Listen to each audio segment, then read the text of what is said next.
Yes, ma'am. Senator, why have we, as a Congress, been completely neutered of power, and Obama continues to mandate? Why is that? Linda, you are exactly right. The answer is simple, because our leaders aren't listening to us. I have said for a long time, The Harry Reids, the John Boehners, I mean, who's... the biggest divide we have in Congress and politically in this country is not between Republicans and Democrats. The biggest divide we have in this country is between career politicians in Washington in both parties and the American people. So let me give a specific manifestation. Look, there is a corruption. It's a bipartisan corruption in Washington. It's what I call the Washington cartel. Okay. It is career leaders in both parties who listen to the lobbyists, and they always stand together to grow the power of Washington. And to disregard what the people are told. So, for example, when we launched our campaign for president on March 23rd at Liberty University, the next day the New York Times said Cruz cannot win because the Washington elites despise him. I kind of thought that was the whole point of the campaign. And Linda, what I'm telling folks across Iowa and across the country is if you think things are going great in Washington, if you think we just need to fiddle around the edges but not change the basic trajectory, then I ain't your guy. But if you think it's fundamentally corrupt, that there are too many leaders who aren't listening, that we need to take power out of Washington and bring it back to we the people, that's what this campaign is all about. Let me give you an illustration of that. We won an historic victory in November. Iowa. By the way, I've noticed that Democratic male senators shift very uncomfortably when Joni confronts them on anything. That's a good senator. Immediately following that election, what happened? Republicans joined with Democrats to pass a $1 trillion omnibus plan that was filled with corporate welfare and pork and spending and did nothing to honor the commitments that were made to the men and women in this country. Now, I stood up and fought against that and was excoriated by colleagues on both sides of the aisle. I'll tell you a conversation I had with leadership afterwards. I said, look, I understand the desire to pay off the lobbyists and special interests on K Street who wrote checks in the campaign. I don't agree with it, but I understand it. It's not irrational. But I said, I have a suggestion. How about we treat with at least as much seriousness the promises made to the men and women who elected us and just gave us a majority in the Senate? Just retired Harry Reid. This last election, senators and Senate candidates campaigned and said, if you give us a Senate majority, we will, number one, do everything humanly possible to stop the train wreck that is Obamacare. And number two, we will stop President Obama's unconstitutional executive acts. And the response I got was very matter of fact. I never said that.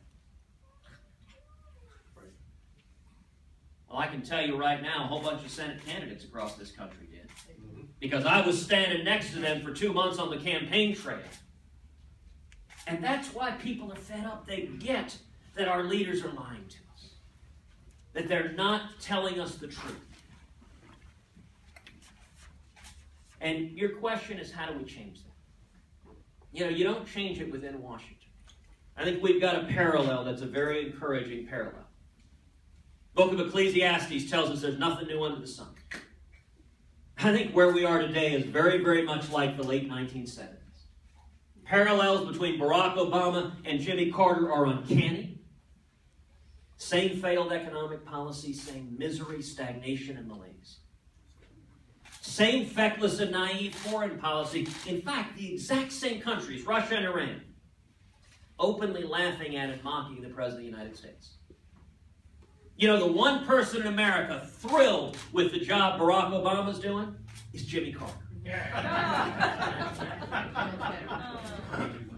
The reason that analogy gives me so much encouragement and hope and optimism as we remember how that story ends. That there was a grassroots movement that swept this country of millions of men and women who rose up and became the Reagan Revolution. And it didn't come from Washington. Washington despised Ronald Reagan. If you see a candidate who Washington embraces, run and hide. Came from the American people, and what it did is it changed the rules. Look, in 1978, 1979, Reagan didn't fly to Washington and sit down with the old bulls, the Republicans in Congress, and said, come on, guys, we got to stand for something. You know what? In 78 and 79, the Republicans weren't listening to the men and women who elected them either. It was the same problem. The bipartisan corruption of Washington. What Reagan did is he changed the rules. He took the case to we the people, and he swept in with a tidal wave. And suddenly the incentives changed. You know, there's an old joke that politics is Hollywood for ugly people. My wife tells me I resemble that. How do you change Washington fundamentally? How do you get elected officials to listen to us? You come out of 2016 with a mandate from the people. I intend to make 2016 a referendum on repealing Obamacare, on abolishing the IRS, and you make it so for elected officials, it's politically more risky to do the wrong thing than to do the right thing. That's the only way to make D.C. listen. That's why this campaign is focused directly on courageous conservatives, the grassroots, because we the people is the only force powerful enough to change Washington. All right, last question. Yes? Senator, we have a lot of people running for office. We added 2 more this week. I hadn't noticed. But I noticed that they're kind of 3 different skill sets. You've got senators, you've got governors, and you've got 2 business people. What's the best skill to have when you're running for office? Or when you're in office, not when you're running? A great question. So there are right now, I think, 146 candidates running. Right. But by the end of it, you may need a phone book to tell us all apart. And Ralph, I did kind of like it when you noted that the good people of Iowa, that the presidential candidates are descending upon you. Right? It sort of envisioned the scene from the Ten Commandments where the locusts and the plague came. And I hope we're not followed by frogs and the water turning to blood, but no promises. How do you distinguish? And so one question that gets repeated a lot is governors versus senators. And let me address that for a second. You know, you hear that argument a lot right now. It's worth stepping back and actually viewing that argument in historical context.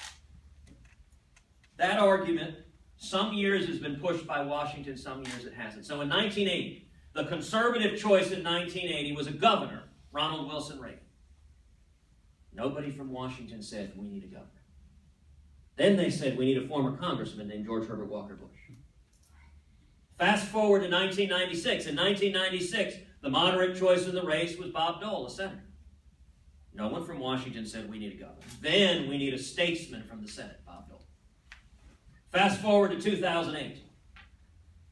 Then the more moderate choice in the race was John McCain. Nobody said we need a governor in 2008. Then we need a lion of the Senate, John McCain. Now in 2016, it happens that most of the moderate candidates are governors. So what happens? Every pundit on Fox News about 5 times a day says, it's got to be a governor. Got to be a governor. Got to be a governor. You hear that constantly from the Washington echo chamber, from the Washington cartel. If you look historically, about an equal number of presidents have been senators and governors. The truth is we've had good ones and bad ones who were both. Jimmy Carter was a governor. Jimmy Carter was a train wreck. Barack Obama is not a bad president because he was a senator. Barack Obama is a bad president because he's an unmitigated socialist and a rabid ideologue who's dramatically weakened our constitutional rights and America's leadership in the world. Here's the test I think we should apply. How do you distinguish between all these candidates, particularly when everyone will say they're conservative on every issue? I think the test is the one I mentioned a minute ago. Show me. Let me encourage each of you. Go home and make a list of the 10 or 12 biggest and most important battles of the last few years. For you, ask yourself, what issues mattered the most to you? And then for each of the other candidates, ask, where have they stood and led on those issues? So if you say you oppose Obamacare, great. Show me where you stood up and led to stop it. If you say you oppose the debt and debt ceiling that are bankrupting our kids and grandkids, fantastic. Show me where you stood and led to do something about it. If you say you oppose President Obama's unconstitutional executive amnesty, show me your record of standing and fighting to stop it. If you say you support the First Amendment, free speech and religious liberty, where were you in Indiana? That time of choosing, did you stand or did you flee? If you say you support the Second Amendment, where were you when President Obama and Harry Reid tried to come after our right to keep and bear arms? If you say you support the Fourth and Fifth Amendments, our rights to privacy, what have you done to end the federal government's bulk collection of phone metadata of law-abiding citizens? If you say you support the 10th Amendment, what is your record of standing up to stop Common Core? And did you have the record before, or is this suddenly a position you discovered when you launched your presidential campaign? If you say you support life and marriage, when have you stood up and defended life and marriage, particularly when our friends in the media excoriate you for defending the basic values upon which this country was built? If you say you support Israel, when have you stood and led strengthening our friendship and relationship with the nation of Israel? If you say you oppose radical Islamic terrorism and Iran getting nuclear weapons, what is your record of leading and fighting on those issues? Now, I've just given you my list of about a dozen, I think, the biggest fights the last several years. And I can tell you on every one of those issues, I have endeavored with every breath in my body to lead the fight, to fight for our principles. And I think that's the biggest distinction in this race, is who has a proven record of standing up over and over again. And here's another way of looking at it. Show me when you stood up to Washington. And not just Democrats. When have you stood up to Republicans? Linda, going back to your question. Every one of these candidates, you ought to ask, show me, when have you stood up to Republicans in Washington? Now, there may be a few who can say, well, I stood up from the left. I went and embraced amnesty. Okay, they can go with that answer if they want. When you take on Republicans from the left, the mainstream media sings your praises. You are a wise, enlightened statesman anytime you agree with the Democrats over Republicans. Show me where you've taken on Republicans standing for conservative principles with the people against the Washington cartel. And I think there's a dramatic difference between my record and that of the records of the other people in this race. There are a lot of good, talented people who I like and respect. But at the end of the day, I think the men and women of Iowa are going to say, show me your record. And I think on that, there's sharp differences. Thank you, guys. God bless.